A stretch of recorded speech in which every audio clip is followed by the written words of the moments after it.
Depending on who you ask, psionics could be considered the alien's greatest strength. Now our own Psi Operatives can tap into that same power. Hey everybody, ChristopherOdd here, and this is the first of 5 videos that I'll be releasing to highlight the possibilities with each class of soldier. First up, we have the previously secret class, until today that is. It's called the Psi Operative, and as you can imagine, it works quite a bit differently from the other classes. Even leveling it up requires time spent in a Psi lab instead of on-the-field training. So it's totally unlike any other class that you've seen in the past. Aside from the initial training period of 5 days to train as a PSYOP, all of your additional training can be interrupted so that the soldier can go into battle if necessary, and they will resume their training afterwards. The PSYOP is capable of learning all 14 psionic abilities that are available, and it's certainly possible to do that, but it would require a huge investment of not only time but resources, so I'm not sure how feasible that's going to be in the long run. In addition, abilities come in kind of random batches of 3 to choose for training. It is possible that you get access to the most powerful abilities early on, and if you're on a computer, the way I have this set up is that you'll be able to click on an annotation that's hovering above each skill to see a short clip of how it works. But if you want to watch them all in a row, then that's completely fine too. If you have any questions, please let me know and I will do my best to answer them. So you've got 2 different archetypes that apply to the PsyOps class. You have the telepath side and then you have the resonant side. And depending on which skill you happen to unlock first, in this case at the top, you'll notice that it's Stasis. That may dictate which option you choose to develop when you get the choice of 3 random abilities that pop up each time. So we're gonna start with the Stasis in this scenario and work down the resonant side, and then I will go back and do the telepath side. Stasis will more than likely be one of the first skills that you unlock as a PsyOps. And it comes in 2 variations, one which is unlocked relatively early and one that kind of stacks on top of it.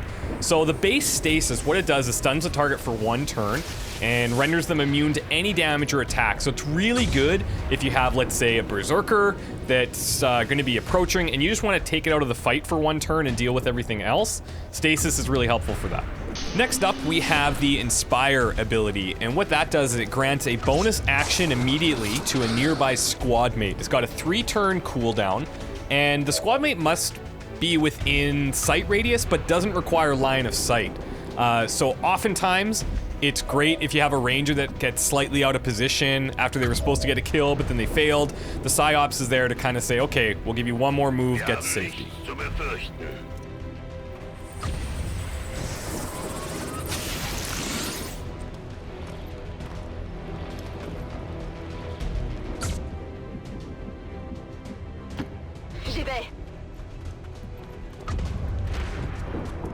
So next up we have the Stasis Shield, which is a variant on the Stasis ability that we saw earlier.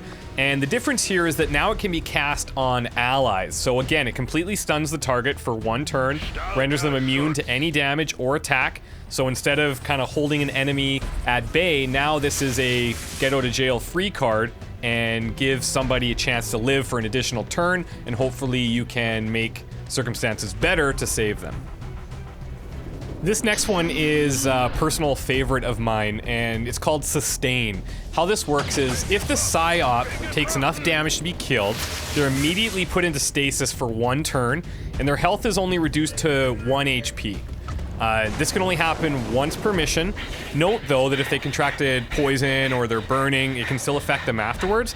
But essentially, this is like an extra life. If you need to put your PsyOp in a very dangerous position, knowing full well that they'll probably die, Sustain could save you. Fortress is a cool one, and it's also pretty straightforward.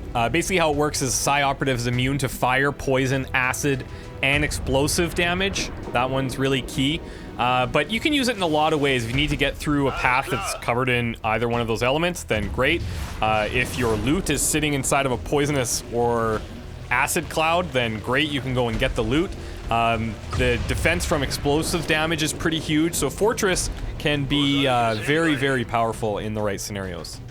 Next up, we have Domination, and as you might expect, this is mind controlling an enemy.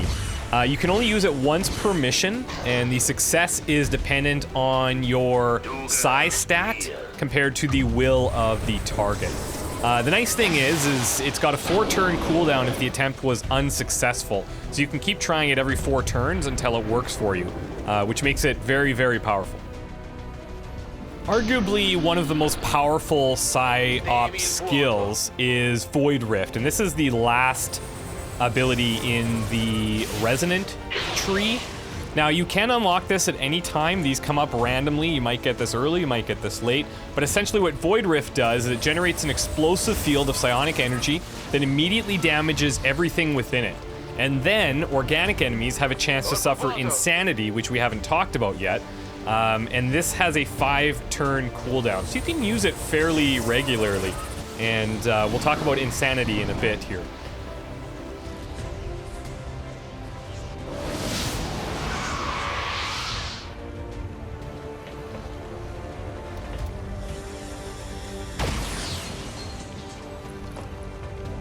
So next up we have Insanity, and this is the first one under the Telepath tree. And basically what it is, it's a telepathic attack that can inflict different negative conditions, one of which includes mental control of the target. So although it's not guaranteed, there is a chance that it can happen. It does have a 3-turn cooldown, and success is determined between a contest of the Psi stat and the target's will stat. So it can do things like disorient, stun, or as I mentioned, mind control if it succeeds. Obviously this can't be used on mechanical enemies, but everything else, fair game.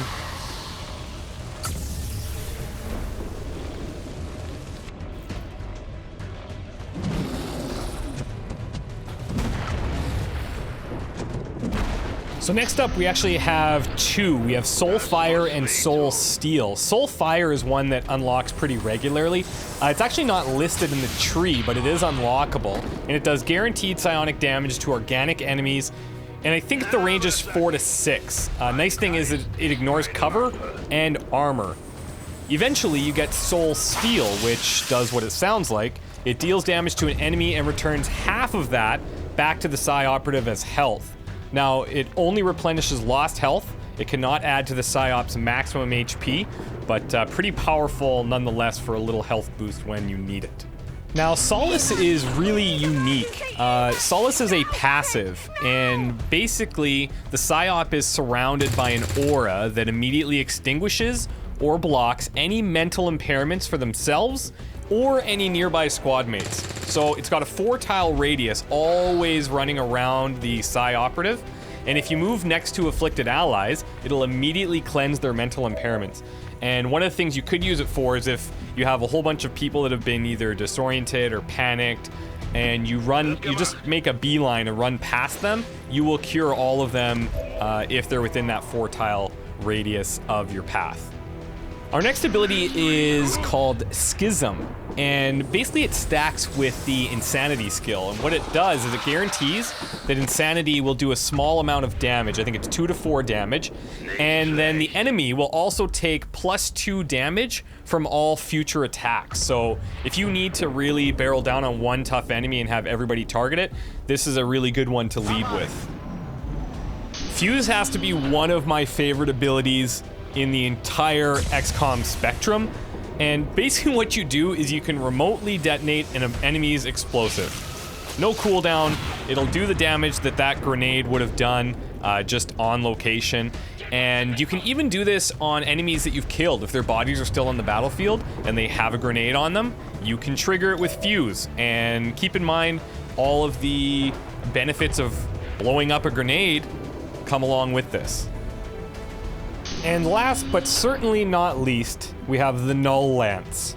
Now this is a very situational ability, but it is quite powerful if you can pull it off in the right scenario. How it works is you project a beam of really immense power that damages every target it passes through. Now this can penetrate multiple enemies, multiple obstacles. It does have a 5-turn cooldown, and you can even increase the base damage just by improving your Psi Amp, which is essentially the tool that you're using to use all of these abilities. So that is all of the PsyOps abilities, guys. I hope you enjoyed. If you have any questions, please let me know and I'll try my best to answer them. I will be doing videos for all of the other classes as well that go down both sides of the archetype tree. And I had a lot of fun making this. It was a lot of work, a lot of experimentation, a lot of save, reload, and hopefully it worked out okay and you guys enjoyed it. Thank you guys so much, and we'll see you next time. Bye.